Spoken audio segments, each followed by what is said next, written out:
το κίνημα των αγανακτισμένων. Αγανακτισμένοι είναι όλοι. Να πούμε πώς θα αντιδράσουν και οι πολιτικοί μας.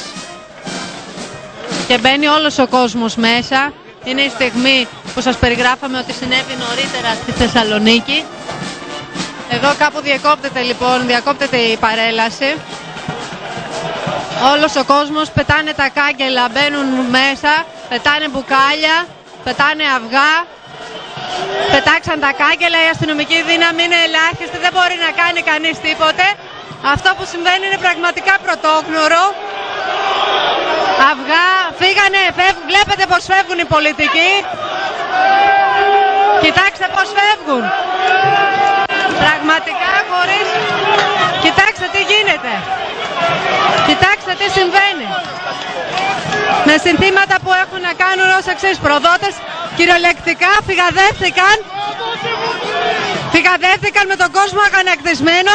Η αστυνομική δύναμη να μην μπορεί να τους κρατήσει. Δίχως προηγούμενο τα όσα συμβαίνουν εδώ. Η αντίδραση είναι δίχως προηγούμενο. Άνθρωποι κάθε ηλικίας, άνθρωποι οι οποίοι αντιμετωπίζουν όπως όλοι μας σοβαρά προβλήματα. Βλέπετε πώς φυγαδεύτηκε ο κύριος Βουδούρης, ο Γενικός Γραμματέας του Υπουργείου Υγείας, που εκπροσωπούσε την κυβέρνηση, και οι υπόλοιποι φορείς μαζί. Εδώ λοιπόν, ενώ τα αυγά κυριαρχούν, νομίζω ότι τελείωσε και παρέλαση στην Καλαμάτα. Με αυτόν τον τρόπο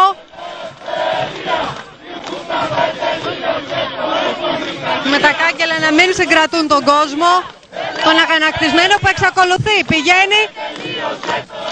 Πηγαίνει μαζί, όλος ο κόσμος μαζί. Εκατοντάδες άτομα τρέχουν να βρουν τους πολιτικούς να αντιδράσουν.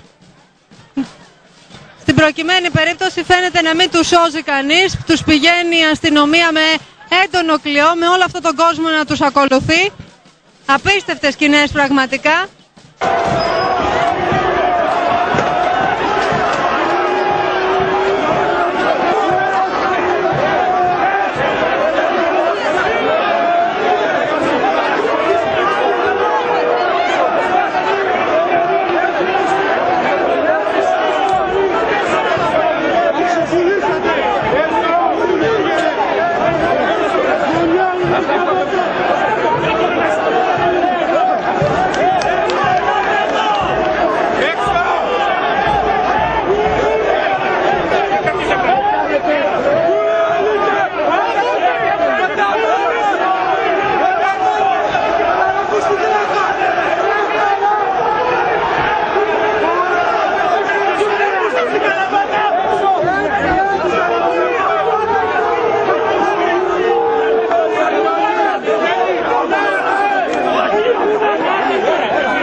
Ξαναπαθήσετε εδώ στην Καλαμάτα.